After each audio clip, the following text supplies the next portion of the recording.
Okay, the cameraman's pretty and we think we're recording, so fail last time. We're back. Shoot. Okay. Hey everybody, happy Wednesday. Today I'm here talking with my personal trainer Ian, who has whipped my butt into shape after having a baby. So I wanted to ask him some popular questions, I guess you could say, that I think a lot of women have after having a baby, and some questions that I had that I think will in turn help some of you guys out there. So yeah, my first question would be, Ian, Yes. what's the best way to lose belly fat? Because obviously after having a kid, you know, you got this extra skin, your muscles are all weak, I guess, initially. And Yeah.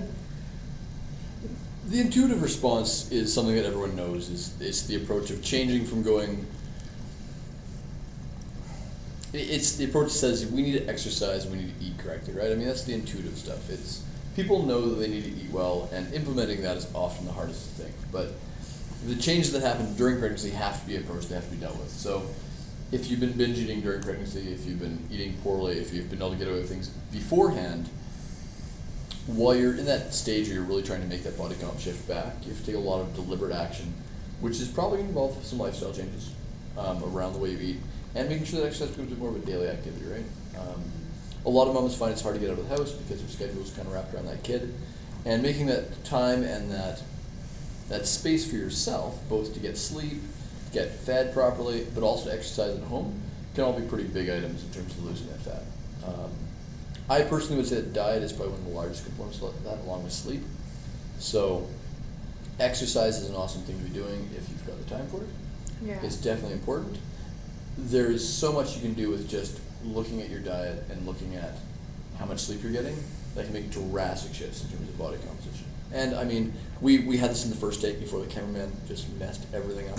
But I'm huge on the notion that if you can avoid excessive weight gain during pregnancy, so if you're walking into this going, okay, I want to be prepared for post-child, what am I going to do? For a lot of women, it might be that kind of anal type A kind of pre-planning thing.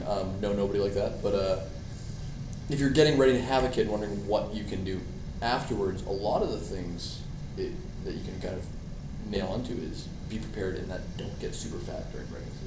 It sounds awful, but you don't need to be eating Coke and pickles along with ice cream and nachos in a bin with like a spoon. Like it doesn't need to happen. So you're saying manage those cravings? Manage the cravings in a healthy way, right? And maintain that exercise. If you walk into pregnancy fit, healthy, eating well, good dietary elements, not only are you getting way better like genetic expression through your diet for your child that you're bearing and building inside of you, but you're also going to have a far easier time getting the weight off post-pregnancy, right? Because a lot of that weight gain is going to be a lot of water, some essential fatty stuff, but gaining a couple 100 pounds during pregnancy, which would be really excessive. But I mean, a couple friends have recently had children, and I mean, the doctors are saying it's like 24 to 35 pounds Yeah. is kind of that optimal range, and anything over that is definitely excessive fat gain. So definitely those are big items, and then it's looking at certain biological changes in terms of how you give birth and stuff like that goes on. But that'd be the big items there.